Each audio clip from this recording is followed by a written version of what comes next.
Welcome to traditional food kitchen. இன்றைக்கி நம்ம கிச்சனில் ஒரு சுவையான முட்டை கிரேவி தான் செய்ய போகிறோம். எப்படி செய்யலான்னு பார்க்கலாம்.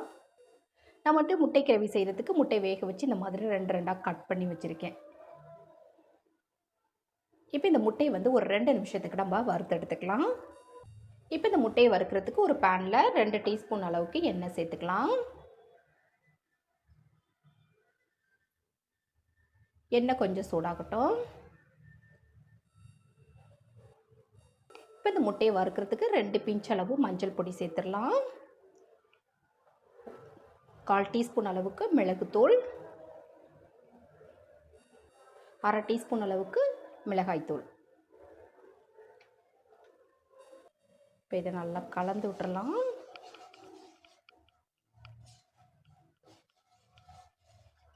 கலந்து விட்டுட்டு நம்ம இப்போ கட் பண்ணி வச்சுருக்க இந்த முட்டை எல்லாத்தையும் சேர்த்துடலாம். அதில் இந்த மாதிரி வறுத்துட்டு செய்யும்போது உங்களுக்கு வந்து கிரேவி ரொம்ப நல்லாயிருக்கும். முட்டையை எடுத்து சாப்பிடும்போது நல்லா டேஸ்ட்டாக இருக்கும்.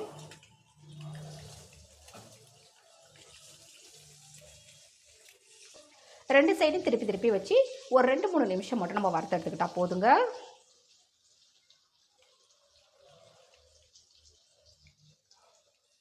பாருங்கள், 2 நிமிஷம் நல்லா வறுத்தாச்சு. 2 சைடும் நல்லா திருப்பி திருப்பி வறுத்துட்டேன். இப்போ இதை எடுத்து தனியாக வச்சிடலாங்க. இது அப்படியே ஒரு பக்கம் இருக்கட்டும். இப்போ அதே பேன்லேயே ஒரு 2 டீஸ்பூன் அளவுக்கு எண்ணெய் சேர்த்துடலாம். இப்போ எண்ணெய் சூடாகட்டும். இப்போ எண்ணெய் சூடானோன்னா 1/2 டீஸ்பூன் அளவுக்கு சோம்பு. இப்போ அது கூடவே ஒரு ஏலக்காய்,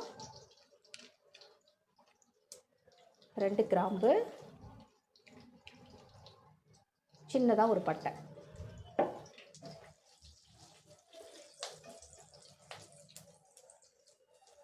அடுத்ததான் 2 வெங்காயம் பொடியாக கட் பண்ணி வச்சுருக்கேன், அதை சேர்த்துடலாம்.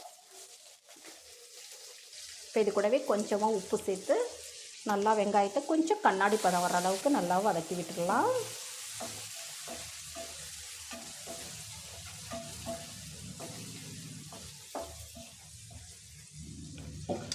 இது கூடவே கொஞ்சம் கருவேப்பிலை.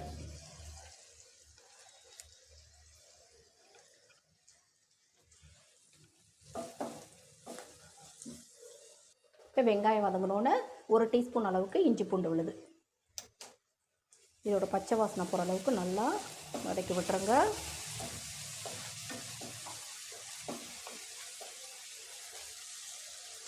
இப்போ வெங்காயம் இஞ்சி பூண்டு எல்லாமே நல்லா வதக்கியாச்சு.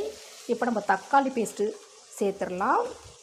நான் 2 தக்காளி எடுத்து நல்லா அரைச்சி வச்சுருக்கேன். இப்போ அதை சேர்த்துடலாம். கிரேவி வந்து உங்களுக்கு வந்து கொஞ்சம் நல்லா திக்காக இருக்கும், அதுக்காக அரைச்சி சேர்த்துருக்கேன். இப்போ இதோட பச்சை வாசனையும் நல்லா போகணும், அந்தளவுக்கு நல்லா வதக்கி விட்டுருங்க. பாருங்கள், இப்போ நல்லா வதங்கிடுச்சு. இப்போ இதில் 1 டீஸ்பூன் அளவுக்கு தனி மிளகாய் தூள் சேர்த்துடலாம்.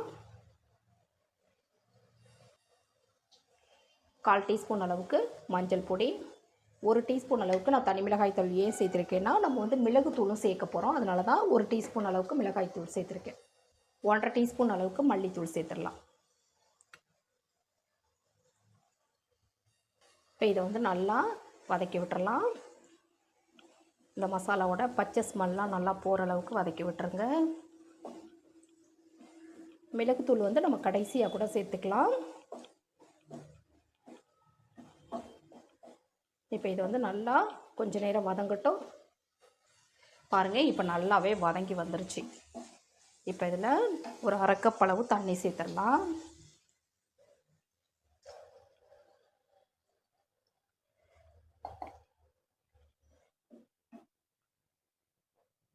இப்போ இதை நல்லா கலந்து விட்டுறலாம்.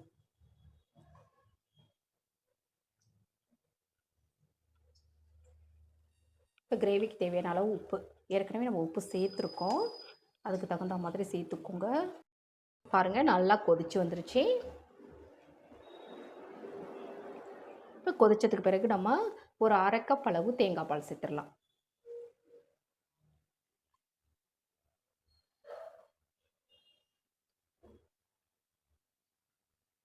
இப்போ இதை நல்லா கலந்து விட்டுருங்க. தேங்காய் பால் சேர்த்து செய்யும்போது ரொம்ப நல்லாயிருக்கும், டேஸ்ட்டும் ரொம்ப நல்லாயிருக்கும். உங்களுக்கு காரமும் அந்தளவுக்கு தெரியாது. இப்போ இதை ஒரு 2 நிமிஷம் நல்லா கொதிக்க விட்டுறலாம். பாருங்கள் நல்லா கொதிச்சிட்ருக்கு. இப்போ இதை ஒரு வாட்டி கலந்து விட்டுட்டு இப்போ நம்ம வறுத்து வச்ச முட்டையெல்லாம் சேர்த்துடலாங்க.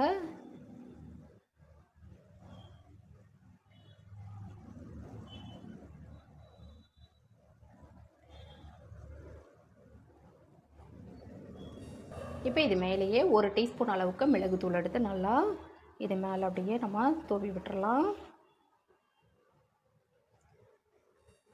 அடுத்ததாக பொடியாக நறுக்கின கொத்தமல்லி.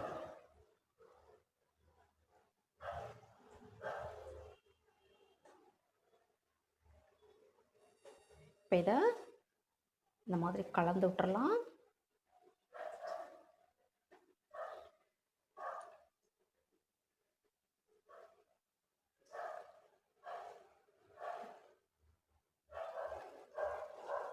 நம்ம தேங்காய் பால் சேர்த்து கொதிக்க விட்டோன்னே நல்லா இன்னும் கொஞ்சம் திக்காயிடும்.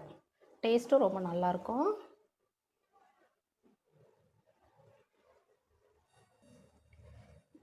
கொஞ்சமாக கருவேப்பிலையை கடைசியாக இந்த மாதிரி கையிலேயே நல்லா இந்த மாதிரி பிச்சு சேர்த்துருங்க. நல்லா மணமாக இருக்கும். ஒரே ஒரு பச்சை மிளகாய். பாருங்கள், சூப்பராக தேங்காய் பால் முட்டை கிரேவி ரெடி ஆகிடுச்சு. டேஸ்ட்டு ரொம்ப சூப்பராக இருக்கும். நீங்கள் சூடான சாதத்தோடு சேர்த்து சாப்பிட்லாம், இட்லி தோசைக்கு சேர்த்து சாப்பிட்லாம்.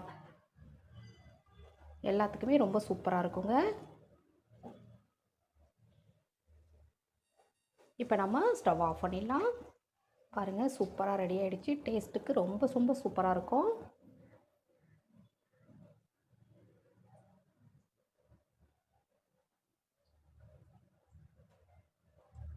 இந்த மாதிரி ஒரு தடவை நீங்கள் ட்ரை பண்ணி பாருங்கள். ரொம்ப ரொம்ப சூப்பராக இருக்கும். நான் செய்த இந்த வீடியோ உங்களுக்கு பிடிச்சிருந்ததுன்னா மறக்காமல் உங்கள் ஃப்ரெண்ட்ஸ் ரிலேட்டிவ்ஸ் எல்லாருக்கும் ரொம்ப ரொம்ப ஷேர் பண்ணுங்கள், லைக் பண்ணுங்கள். நம்ம சேனலை மறக்காமல் சப்ஸ்கிரைப் பண்ணி சப்போர்ட் பண்ணுங்கள் ஃப்ரெண்ட்ஸ். தேங்க்யூ.